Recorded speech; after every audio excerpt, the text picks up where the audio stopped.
নতুন খামারিরা প্রথম যে ভুল করে থাকে সেটা হচ্ছে বাচ্চা। তারা প্রথমে বাচ্চা চিনে না, দেখা যায় কেউ বলছে টাইগারের বাচ্চা, টাইগারের বাচ্চার মধ্যে আবার সোনালীর বাচ্চা মিস্টেক করে দিতেছে, হাইব্রিডের বাচ্চা মিস্টেক করে দিতেছে। আপনি তো অনেকদিন যাবত মুরগি পালন করতেছেন, আপনার এখানে কোন ধরনের কাস্টমার বা কোন ধরনের খামারি আপনার এখানে বেশি আসে? আমাদের এখানে সবচেয়ে বেশি আছে শৌখিন উদ্যোক্তা, যারা এরা 4টা-5টা বাচ্চা নিয়ে যায়। আসসালামু আলাইকুম। আজকে আমরা এসেছি ময়মনসিংহ জেলার গফরগাঁও উপজেলায়। এখানে নাদিম মাহমুদ ভাই, যিনি গড়ে তুলেছেন 180 পিস টাইগার মুরগির সুন্দর একটি খামার। আজকে আমরা ওনার খামার সম্পর্কে বিস্তারিত জানার চেষ্টা করব, আমাদের সঙ্গেই থাকুন। ফার্মিং সেক্টরে ক্যারিয়ার গড়ার চিন্তা ভাবনাটা কিভাবে আসলো?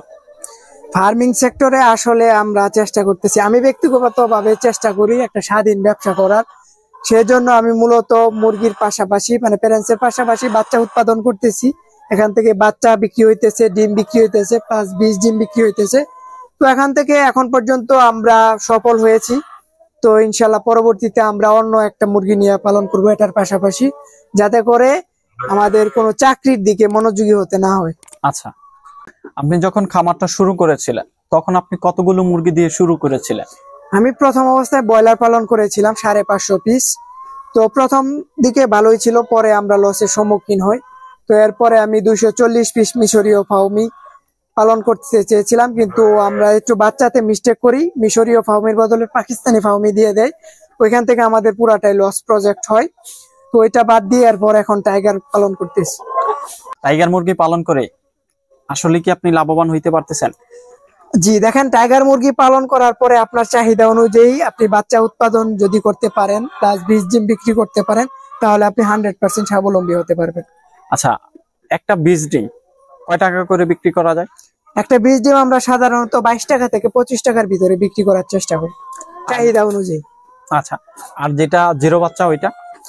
জিরো বাচ্চা বিক্রি হয়ে যে বললাম না, বাজার এক এক সময় এক এক রকম থাকে।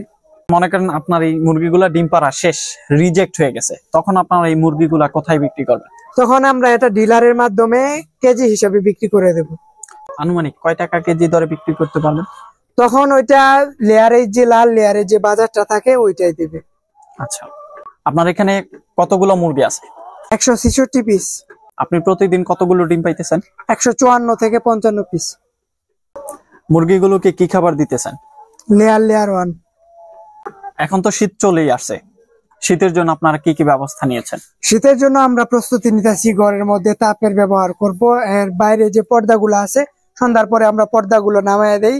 আর মুরগিকে ভিটামিনের উপরে রাখতেছি, যাতে করে তাদের কোনো সমস্যা না হয়। কত সালে খামারটা শুরু করেছিলেন? আমরা প্রথম 2020 সালে শুরু করি। 20 সালে।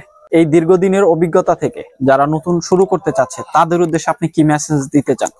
তাদের উদ্দেশ্যে আমি বলবো যে আপনারা প্রথম অবস্থায় বাণিজ্যিক ভাবে কোনো প্যারেন্টস বা কোনো খামার তৈরি করবেন না। প্রথম অবস্থায় আমরা অল্প কিছু পরিমাণে আপনারা শুরু করতে পারেন বাড়িতে, বা ছোট একটা ঘর করে 20 পিস, 40 পিস বা 50 পিস। যখন আপনাদের অভিজ্ঞতা আসবে, যখন আপনারা বুঝতে পারবেন খামার জীবন বা খামার যাত্রাটা বিভিন্ন প্রতিকূল পরিবেশ আছে, যেমন ধরেন বাজার সিন্ডিকেট থাকে, খাদ্যের ঊর্ধ্বগতি বাজার, তো এগুলা যখন আপনাদের মেনটেন হবে তখন আপনারা শুরু করতে পারেন। আচ্ছা, নতুন খামারিরা কোন ধরনের ভুলগুলো বেশি করে থাকে? নতুন খামারিরা প্রথম যে ভুল করে থাকে সেটা হচ্ছে বাচ্চা। তারা প্রথমে বাচ্চা চিনে না, দেখা যায় কেউ বলছে টাইগারের বাচ্চা, টাইগারের বাচ্চার মধ্যে আবার সোনালীর বাচ্চা মিস্টেক করে দিতেছে, হাইব্রিডের বাচ্চা মিস্টেক করে দিতেছে, যার ফলে তারা প্রথম অবস্থাতেই ওজনের দিক থেকে ওজন কম আসে, তারপরে তারা এখান থেকে লসের সম্মুখীন হয়। আর দ্বিতীয় কথা হচ্ছে, অনেক খামারি ব্রুডিং করতে পারে না, ঠিক মতো তাপ দিতে পারে না, আর্দ্রতা নিয়ন্ত্রণ করতে পারে না, ঔষধ নিয়ন্ত্রণ করতে পারে না। এই বেসিক সমস্যাগুলোর জন্য তারা লসের সম্মুখীন হয়। আচ্ছা, টাইগার মুরগির কোন ধরনের রোগগুলো বেশি হয়ে থাকে? টাইগার মুরগির সবচেয়ে বেশি রোগ হয় যে ফাউল, কলেরা আর রানীক্ষেত। এছাড়া ঠান্ডা লাগে, জ্বর হতে পারে, H5 বার্ড ফ্লু, যেটা খুবই মারাত্মক একটা রোগ। এই জন্য বিভিন্ন প্রতিষেধক আছে, টিকা আছে, আপনারা এগুলো ব্যবহার করতে পারেন। একটা টাইগার মুরগি প্রাপ্তবয়স্ক অবস্থায় মুরগগুলা কয় কেজি পর্যন্ত ওজন হয়? প্রাপ্তবয়স্ক একটা টাইগার মুরগের ওজন হয় 6.5 থেকে 7 কেজি। আর আমরা এটা লেয়ার খাওয়াই, এখান থেকে আমরা সর্বোচ্চ যে ওজনটা আসছে সেটা 5.5 কেজি থেকে 6 কেজি। 6 কেজি খুব কমই হয়েছে, আমরা 5.5 কেজি পর্যন্ত একুরেট পেয়েছি। মুরগিগুলা কয় কেজি পর্যন্ত হয়? মুরগি আমরা চেষ্টা করি 2 কেজির নিচে ওজন রাখার জন্য, কারণ তারা যেহেতু ডিম পাড়তেছে, অতিরিক্ত ওজন হলে মুরগিগুলোর চর্বি তৈরি হয়ে যায়, পরে ডিম পাড়া গ্যাপ দেয়। আর অনেক সময় দেখা যায় যে চর্বির কারণে হিট স্ট্রোক হয়, যার ফলে অনেক মুরগি মারা যায়। এজন্য আমরা চেষ্টা করি 2 কেজির নিচে রাখতে। আচ্ছা, আপনার এই তুষগুলো কতদিন পর পর পরিবর্তন করেন বা লিটার গুলা? এটা সাধারণত আমরা তুষ যখন ভিজে যায় তখনই পরিবর্তন করতে হয়, তবে এমনিতে 10 থেকে 12 দিন আমাদের চলে যায়। মানে আমরা 10 থেকে 12 দিন পর পর মুরগির যে তুষ আছে এগুলা পরিবর্তন করি। আচ্ছা, দিনে কয়বার খাবার দিতেছেন? আমরা প্রতিদিন 2 বেলা খাবার দিই, সকালে এবং বিকালে। টাইগার মুরগির ডিমের সাইজটা কেমন? টাইগার মুরগির ডিমের সাইজটা হয় লেয়ারের চেয়ে একটু ছোট। প্যারেন্টস গুলো ডিম উৎপাদনের ক্ষেত্রে কি লাইটিং এর কোনো কারিশমা আছে কিনা? লাইটিং বলতে আমরা রাত 9টার পর থেকে লাইট বন্ধ করে দিই। আচ্ছা, আপনার এই খামারে আপনি নিজেই কাজ করেন নাকি আপনার পরিবারের অন্য সদস্যরা আপনাকে সহযোগিতা করতেছে? এমনিতে আমি কাজ করে থাকি, বা আমি যখন কোনো কাজে বাইরে যাই বা আমার পরিবর্তে আমার বাবা এই খামার দেখাশোনা করে। মুরগির ঠোঁট গুলো কতদিন বয়সে কেটে দিয়েছিলেন? প্রথম অবস্থায় আমরা 11 থেকে 12 দিনের মধ্যে মুরগির ঠোঁট ছেঁকে দেই যখন বাচ্চা ছোট থাকে, এবং 80 দিন বয়সে আমরা পরবর্তীতে দ্বিতীয়বার মুরগির ঠোঁট ছেঁকা দিই। এখন কি আরো কোনো প্রকার সেকা টেকা দিতে হবে? না, এটা প্রতি আপনার 2 মাস পর পর ছেঁকা দিতে হবে।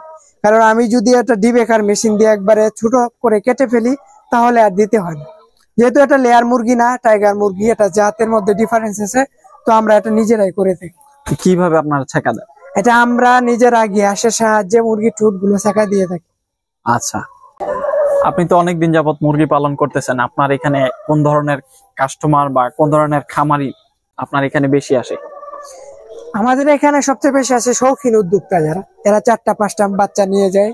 আবার অনেক পুরাতন খামারিও আছে যারা প্রি বুকিং করে অর্ডার দেয়, একসাথে 300 বাচ্চা পালন করে। অনেক ধরনের কাস্টমারই আছে। আচ্ছা, প্রতি মাসে আপনারা কতগুলো বাচ্চা ফুটাতে পারেন?